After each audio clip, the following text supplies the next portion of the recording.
तिमी मानिसलाई मानिस देख्छौ। म मानिसलाई मूर्ति सिवाय अरू केही पनि, उसका मांस पिण्डहरू गलेर चिथ्रा चिथ्रा परेर कुनै रसायनले गलाए अम्लको अमिलोमा अमिलिएर कुरूप बनेको कंकाल सिवाय अरू केही पनि।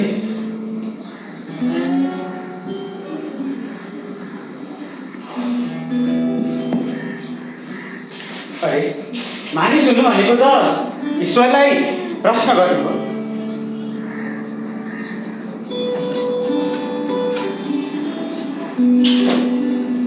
मानिस हुनु भनेको त अँध्यारो गुफाबाट निस्किएर त्यो सत्यको खोजी गर्नु हो। मानिस हुनु भनेको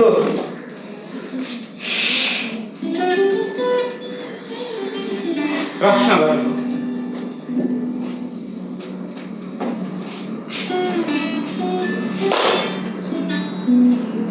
मानिस हुनु भनेको मानवताको खातिर देवताबाट उज्यालो चोरेर ल्याउनु हो।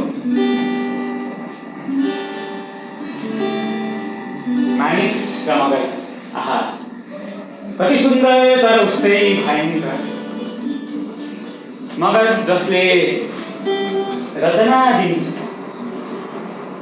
मगज जसले सङ्गीत दिन्छ, मगज जसको एउटा सिङ्गो विचारले विश्व हल्लिन्छ, मगज जसको कल्पनाको सामु सारा सृष्टि निहुरिने तालो बेला।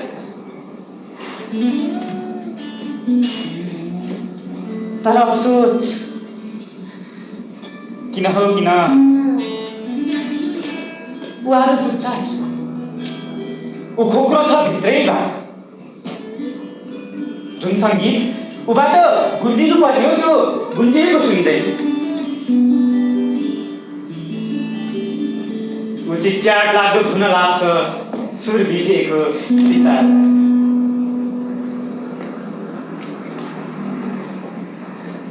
आफूलाई चिन्न के गर्छ कि उसको निम्ति उसको जीवन नै पर्खाल भएको छ। त्यो पर्खाल जो त्यो नाग्न सक्दैन र नाग्ने आफ्नो जीवनकालभरि पर्खिरहन्छ, ऊ पढ्छ भित्ताहरूलाई चिच्याउँछ तर केही पनि गर्छ।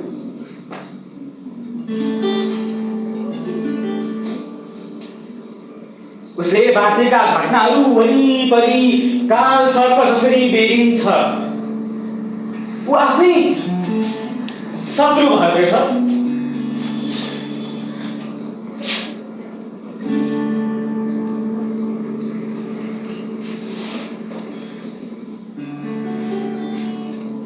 बोक्रे बुझाइ छैन, सतहको मात्र हेराइ छ।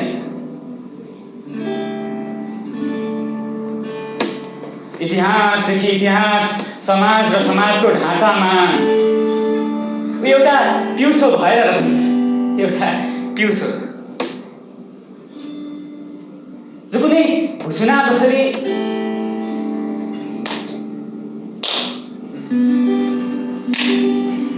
मारिन्छ। रोग र रातको आहरमा ऊ दिनहुँ डुबिरहन्छ। थाहा छैन कति ठाउँमा आफ्नो शिर निहुराउँछ तर पनि मानिस भन्छ।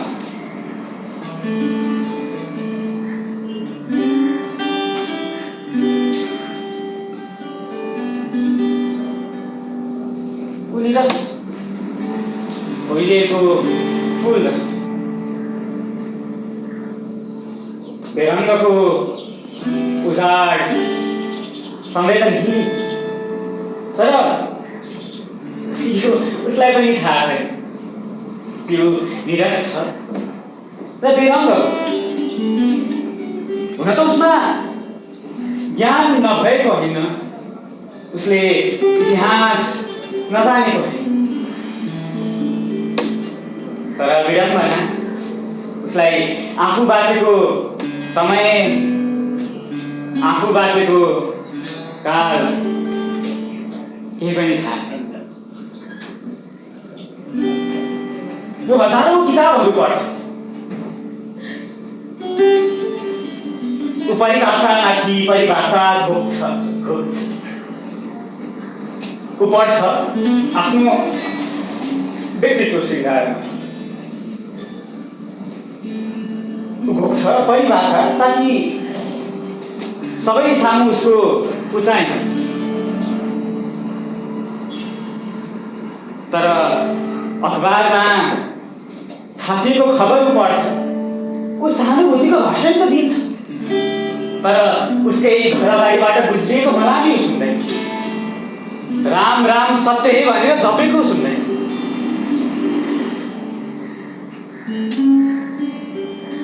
उसमा कुनै रस, उसमा कुनै संवेदना छ। ऊ एउटा घरपालुवा कुकुर जस्तै भयो, जो भुक्छ तर टोक्दैन।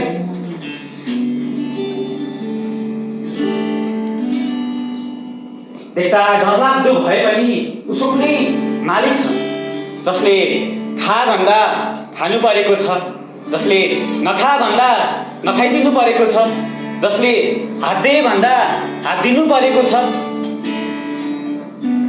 ऊ यसैमा रमाउँछ, ऊ यसैलाई जीवन भर खान्छ। जो मानिस रचनाकार हुने दम्भ राख्दछ, ऊ आज केवल कसैको रचना भएर बस्छ। त्यसैले मानिस केवल मूर्ति भएको छ, जो बुझिन खोज्छ, जो खोज्छ तालीहरू, जो चाहन्छ उसमा पनि फुल माला चढोस्, तर उसको कल्पना निस्सार, उसको रचना कुरूप, उसको संवेदना सारहीन।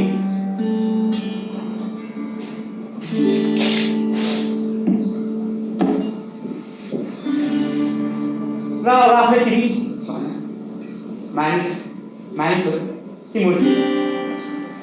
तिमी आफै मानिस भइसकेको छ कि मूर्ति?